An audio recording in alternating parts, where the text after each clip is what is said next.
Good evening. This is the news tonight, your daily roundup of all that has happened in India and around the world. I'm Ishan Russell, and today the entire world looked on in horror as over 120 school children were massacred in their very school in Peshawar in Pakistan. This dastardly act and its implications will be our focus tonight, but first the headlines we're tracking right now. Pakistan in national mourning for 3 days after Taliban kills over 120 children in a Peshawar school massacre. Prime Minister Modi condemns the tragedy as an unspeakable brutality. Disruptions continue for the second straight day in Rajya Sabha over the conversion row. Clamour grows for the Prime Minister's statement. The Prime Minister, though, sends a stern warning to his party MPs, asked all to refrain from making controversial statements. CBI's closure report on coal scam probe rejected by a Delhi court. Agency asked to record statement of former Prime Minister Manmohan Singh. And the Sensex takes a tumble after recent highs, ends 500 points lower. Rupee also slumps to a 13th month low at almost 64 rupees a dollar.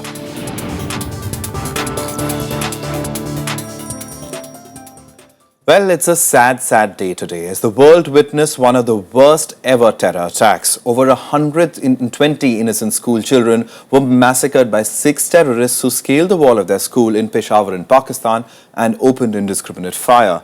The Pakistan Tehreek-e-Taliban terrorists also planted explosives which compounded the deaths and injuries. Though the operation is over for now, the magnitude of the tragedy is finally sinking in with the increasing body count. The Pakistan government has declared 3 days of mourning as the nation reels from the shock. एक room में inter हो रहे थे और जितने बच्चे और जितने स्टाफ वाले थे उनको मार रहे थे.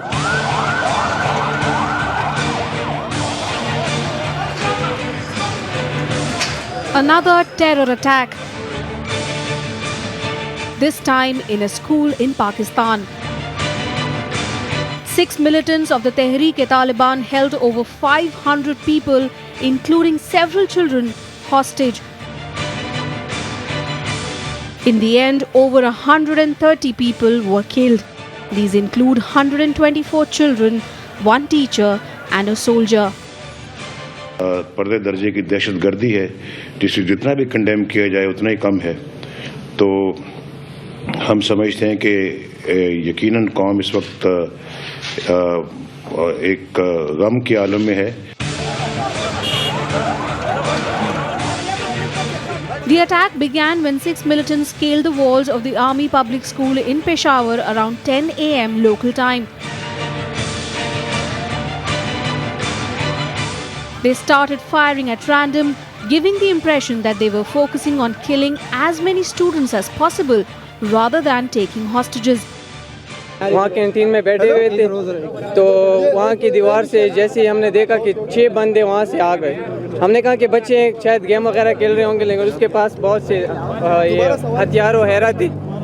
तो उन्होंने हम पे फायरिंग स्टार्ट कर ली और हम वहाँ से चले गए अपने अपने क्लासों में. जब फायरिंग वगैरह थोड़ी हल्की हुई तो आर्मी वाले आए, हमें रेस्क्यू किया. लेकिन जैसे हम बाहर निकले तो वहाँ पे हमने देखा कि रस्तों में कॉरिडोर्स में हमारे दोस्त शहीद पड़े थे. उनको गोलियां लगी हुई थी, किसी को 3 किसी को 4. The attackers included suicide bombers. As bombs went off, the barbarism and recklessness of the attack became clear. Many of the students studying at the school were children of military personnel. The attack on the school is believed to be a reaction to Pakistan Army's ongoing Operation Zarb-e-Azb in the country's tribal areas. The operation is aimed at wiping out terrorists and their sanctuaries. हुकूमत ने अफवाज पाकिस्तान के साथ मिलकर ज़र्ब-ए-अज़ब शुरू किया है जिसके नताइज आपने देखे हैं और ये उस वक्त तक ये ज़र्ब-ए-अज़ब जारी रहेगा जब तक कि दहशतगर्दी को इस सरजमीन से ख़त्म नहीं कर दिया जाता. A Taliban spokesman has been quoted as saying that the school was attacked because the government was targeting their families and women. The Taliban wanted the government to feel their pain. ये जो किया है इसका कोई justification नहीं हो सकती है इस तरह की चीज़ की. और मेरे साथ सारी कौम खड़ी है इसकी सख्त मजम्मत करने के लिए कि ये इंतहा है कि एक स्कूल में इस तरह बच्चों को मारा गया है. UNICEF is condemning all attacks that affect children and children's education. This is a disregard of fundamental principles of humanity for which there can never be a justification. Prime Minister Narendra Modi and President Pranab Mukherjee have strongly condemned the attack. No words will capture the feeling of deep revulsion and horror we feel about the terror attack against innocent children of the Army Public School in Peshawar. Even going by the history of violence in Pakistan, this assault on school children and the scale of the killings have created a new grim milestone in the country's 7-year-old battle against insurgents.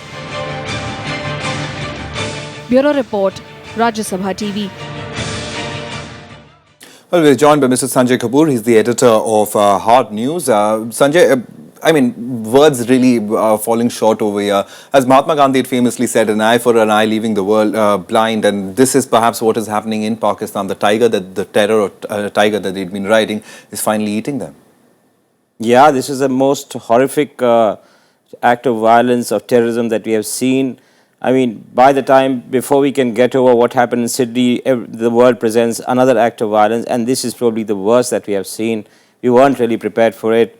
Terrorists targeting school, killing people, killing students and small children, absolutely without even hint of remorse. And what I have been hearing is that they were actually shot at point blank, which is terrible. And they spun it off as a revenge for whatever the Pakistani army or the Pakistani state has been doing as part of a Zarb-e-Ash operation, which has been directed at North Waziristan and the border areas. So Pakistan is giving an impression of absolutely cracking up. They have followed a policy of creating certain amount of strategic depth and creating strategic assets like the Taliban and Lashkar-e-Taiba and all that. And all of them are coming back to haunt the Pakistani state. And the reason is very simple. The thing is that Pakistani state has not been able to reconcile their religion and the running of the state. And many people, including PTI chief Mr. Imran Khan, find nothing wrong with the Tehreek-e-Taliban and whatever they are doing. In fact, they have been asking the state to have talks with them. Right. In fact, Tehreek-e-Taliban supported Imran Khan's party. Yes. So there is so much of confusion about their status, their entity, and what they stand for. And when a violence of this like happens, then the Pakistani state has to figure out what they really want to do. I mean, they have to ensure that if the state has to survive, they have to distance themselves from their politics of the past. Absolutely. In fact, that brings me to my next question of, could this be the real turning point as far as Pakistan is concerned and its policy on terror? We are all hoping that, wiser counsel prevail. There is more rationality built into it. Because I think Pakistan as a state is a state which is largely controlled by the Pakistani army. And time and again it has proved that they are made to look far more intelligent than they are. I was reading just before I came here a critique by a former ambassador to India, Jahangir Qazi, who said the Pakistani army is not the only binding force in Pakistan. In fact, they alienate large parts of people, large sections of people, certain regions are also alienated. And that is why the conflict has got further aggravated than what is, what was believed to be. And till the time, I think there is, the politics takes precedence over the army operations, and army ceases to conduct itself like a mercenary army used by the Saudi Arabians and used by the American forces. Things are not going to sort themselves out. It is far more complicated, primarily because of the kind of demands for foreign forces and other considerations are really playing in that country. And politics always is taking a back seat in comparison to what the army wants. And now we can see all the results. There's so much of weaponization, militarization that is taking place with the Pakistani army that all their assets are coming back and killing small innocent kids, which is absolutely unimaginable. And we don't know what is going to happen tomorrow. I don't think this is the end of the mayhem and violence that we have seen. Is going to get worse, and I don't think Pakistani state has an answer to it. Right, God forbid that happened, but thank you very much, Sanjay. We'll leave it at that. Thank you very much for joining us and giving us your perspective on this entire matter. So indeed, a sad day in Pakistan, and really a time for a reflection for the government and the army over there as to their next course of action. Well, moving on, coming back home, stating that the threat to the nation from international terror outfits like the Islamic State was almost negligible, Home Minister Rajnath Singh today said that there were just a handful of people involved in or influenced with the activities of the said outfit. Now, he said the number of such people was almost negligible in India. Replying to a query on steps taken by the government to prevent the spread of the IS, the Home Minister said India has already banned the terror outfit and was monitoring cyberspace to stop its propaganda. In a response to a supplementary question on the potential threat to the nation from the IS, the minister said it was a matter of pride that the minority community in the country has discouraged its youth from joining the terror outfit. यह सच है, IS की गतिविधियों में हमारे भारत के भाग लेने वाले अथवा किसी न किसी सीमा तक संबंध रखने वाले नवयुवकों की संख्या हैंडफुल है, इसे मैं कह सकता हूं नेग्लिजिबल है। आईएस की गतिविधियां ज्यों ही दुनिया के दूसरे देशों में प्रारंभ हुई, तुरंत उसका हमने कॉग्निजेंस लिया है और पहला कदम जो ये उठाया गया है कि इस संगठन को भारत में जो है प्रतिबंधित कर दिया गया है। Well, the proceedings of the Rajya Sabha were washed out for a second consecutive day today as a united opposition pressed for the Prime Minister's assurance on the forced religious conversion row. Now, opposition members were on their feet raising slogans against the involuntary religious conversion in Agra. The members demanded an explanation from Prime Minister Narendra Modi on the matter. The government expressed its willingness to discuss the same and slammed the opposition for disrupting the House. They also lodged a strong protest against controversial remarks made by the MPs of the ruling party and contended that such statements were vitiating the secular atmosphere of the country. As the deadlock prevailed, the House was adjourned till Wednesday. आप कहते हैं बहस करिए, इस बहस का क्या मतलब है? कल आपने कहा था और मंत्री जी होम मिनिस्टर ने कहा था कि बाहर का मामला ठीक होगा, लेकिन ये ठीक नहीं होता है। पूरे तरफ से देश में हाहाकार मचा हुआ। The assurance was given by Prime Minister to this House that has been violated. Only the Prime Minister should come and explain that why his words have not been honored. सरकार के एक मंत्री ने बयान दिया था, इसी सदन में प्रधानमंत्री जी ने ये बात को कहा था कि मैंने अपने सदस्यों से, अपने दल के लोगों से बहुत जोरदार शब्दों में इसको विरोध किया, लेकिन सीमन उसके बाद क्या हो रहा? ये तरीका आपका ठीक नहीं है कि आप हर दिन सदन की कार्रवाई को डिस्टर्ब करेंगे। चर्चा करिए, चर्चा में किस बात को डर रहे हैं, किस बात से घबराहट है, चर्चा करने से क्यों भाग रहे हैं? चर्चा के लिए तैयार है, चर्चा करिए। Well, now, frequent disruptions in Parliament in the ongoing winter session have derailed the NDA government's plan to push through its economic reforms agenda. Crucial Insurance Amendment Bill and Coal Mine Special Provision Bill remain pending. Now, there are speculations that the government may call a joint session of the Parliament to get these bills cleared. Here's a look at the procedures and rules about convening a joint sitting of both houses.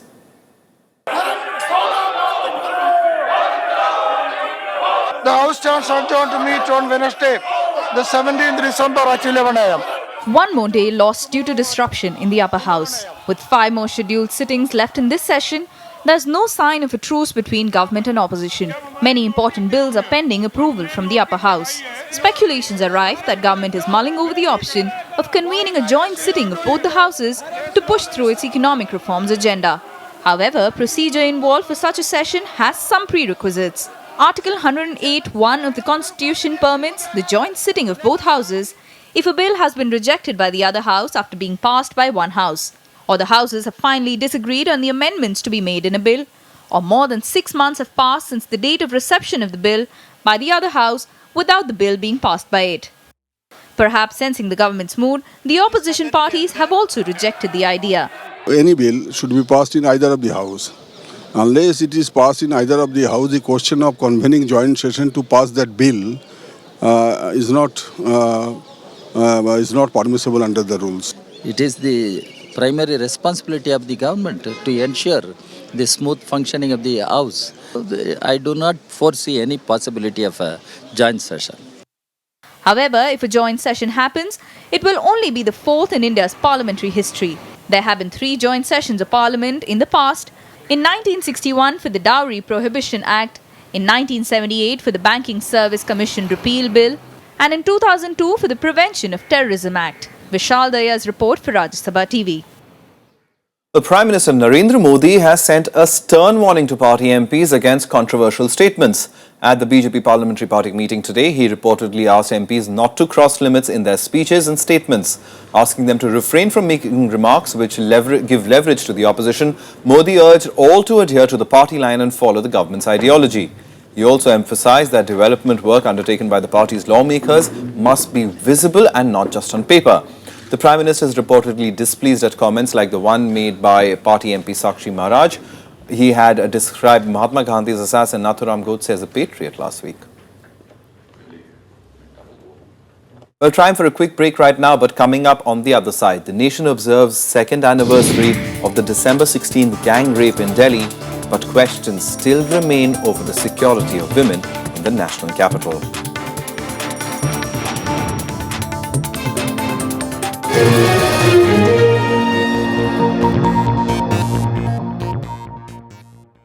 Welcome back. This is the news tonight.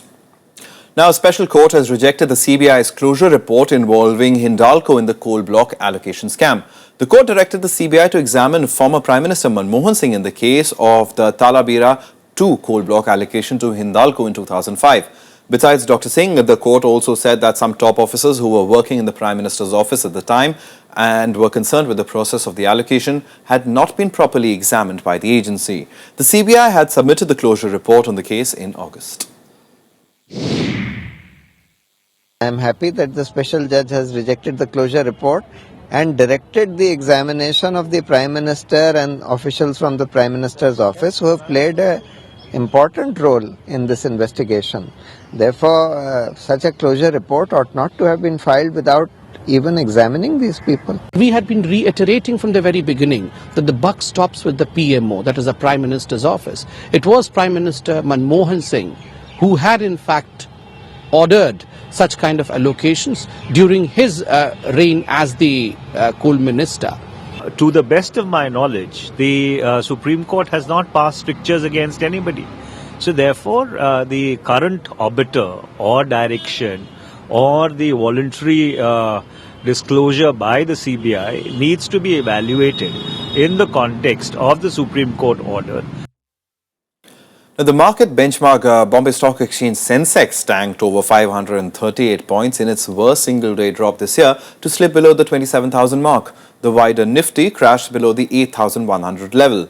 Domestic concerns like widening trade deficit and free fall of the rupee also added to the worries of the FIIs who booked profits across sectors.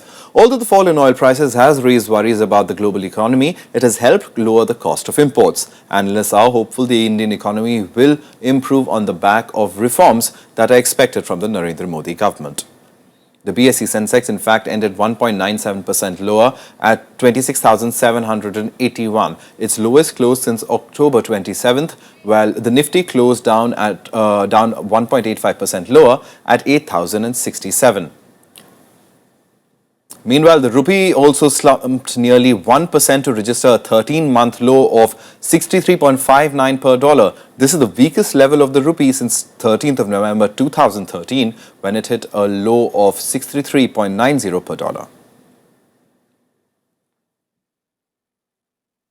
Well, now 2 years since the brutal gang rape and murder of Nirbhaya, the fight for women's safety, though, still goes on. The case that led to nationwide protests and forced authorities to tighten laws regarding crime against women has achieved little else. The recent Uber cab rape case raises several questions on the effectiveness of these laws. Government assurances of better policing have remained unfulfilled. Police and government officials argue that a host of measures have been introduced to improve safety, but add that violence against women is a far more deep-rooted social problem. The number of 100 distress helpline, which used to be earlier 60, has been increased to 100. The women helpline number 1091. There used to be 4 lines. The number has now been increased to 10. In every police station, in every territorial police station of Delhi, we have at least 8 to 10 women police officers. And in every police station, we are having a 24/7 women help desk. On paper, we have good laws today. We have even newer crimes like stalking, voyeurism, etc. But in reality, the plight of women have definitely not really become safe. Well, women's safety is certainly in focus after the rape of a young female executive allegedly by a driver employed by a cab service. More women are demanding women cab drivers, but despite the advantages of employing them, the companies say they find it hard to survive. Hello पापा, कब से phone कर रहा हूँ, phone ही नहीं लग रहा है। अच्छा, घर कैसे जा रही हो? मैंने टैक्सी ले ली है। अकेली? टैक्सी में इतनी रात में? अरे पापा, आप सुनो तो मेरी बात। एक सेकंड होल्ड करो। नहीं, मुझे बताओ टैक्सी का नंबर। चलो। हाँ, आप चिंता मत कीजिए, मैं आपके बेटे को ठीक से घर पहुंचा दूंगी। With all women drivers, Sabha started a unique initiative 4 years ago. Today, it's the most sought-after cab service. Customer inquiries have doubled after the recent rape incident that shook the national capital. Honestly, considering what's happened with Uber and things like that, I would prefer a female cab driver to be safe, because it's not like, because now us working women, we need transportation, we need to leave our offices late. So in terms of having a female driver, we would feel slightly more safe. 21-year-old Lalita loves driving. It makes her feel confident. And for the last 3 years, it's also given her the privilege of playing chauffeur for actor Amir Khan. Driving करने से पहले हम self defence की training लेते हैं, English सीखते हैं, computer सीखते हैं, प्लस मैकेनिकल काम सीखते हैं, रेड क्रॉस प्राथमिक चिकित्सा सिखाया जाता है. Sabha has nearly 60 trained women drivers. Each of them drives a vehicle fitted with a GPS device and armed with pepper spray and emergency button. The service has its share of problems, including lack of funds and a sluggish regulatory process. What we actually want to do is have women in more phases of public transport, in all possible phases of public transport, thereby making public transport as a whole safer. So we want to have women driving buses, we want to have women driving auto rickshaws. The recent rape involving a taxi driver employed by the Uber cab service has prompted the government to encourage more women drivers on the road. The Uber incident on 5th December has no doubt prompted a rethink about online cab services, but several companies in Delhi say it's a losing battle for survival and one they can only win with the government support. Anshu J. Singh's report for Rajya Sabha TV. Some international news now. Indian-American physician Vivek Murthy has been confirmed as the 19th Surgeon General of the United States by the Senate. He's the youngest person and the first person of Indian origin to hold the post. His selection comes more than a year after President Barack Obama nominated him, which saw strong opposition from the powerful pro-gun lobby, National Rifle Association. The US Senate confirmed President Barack Obama's nominee Vivek Murthy for Surgeon General's post. The Senate confirmed Vivek Murthy's nomination by 51 to 43 votes. His selection ends a long fight over gun control and politics that had left the country without a permanent top doctor for a year and a half. The confirmation was one of the last acts of business for the Democratic-controlled Senate, saving Obama from not having someone for this job for the remainder of his tenure in the White House. Lauding the Senate's decision, Obama said that Indian-American physician would hit the ground running as the country's top doctor. He also said that Vivek Murthy will also help US build on the progress made combating Ebola. Vivek Murthy is the first ever Indian-American to occupy the post. He is also the youngest person to hold the post in US history. The anti-gun lobby described Murthy's confirmation as a victory for the public health and safety of the nation. National gun violence prevention organizations, including the Brady campaign to prevent gun violence, have been pushing for his confirmation. Bureau Report, Rajya Sabha TV. Some sports now. The Supreme Court today asked the BCCI to submit a list of administrators and players having commercial interest in the IPL and Champions League. The court will examine the BCCI rule that was amended in 2008, allowing its office bearers to hold commercial interests. The court observed the rule was being used as a shield for N. Srinivasan, investigated in the IPL fixing case. The Supreme Court also pulled up IPL Chief Operating Officer Sundar Raman for not taking any action against those involved in the IPL scandal. Well, that's it on the news tonight. But before we go, Defence Minister Manohar Parrikar and the three service chiefs laid wreaths at the Amar Jawan Jyoti in New Delhi as the nation observed Vijay Diwas. Today marks India's victory in the 1971 Indo-Pakistan War. We leave you with visuals from that ceremony.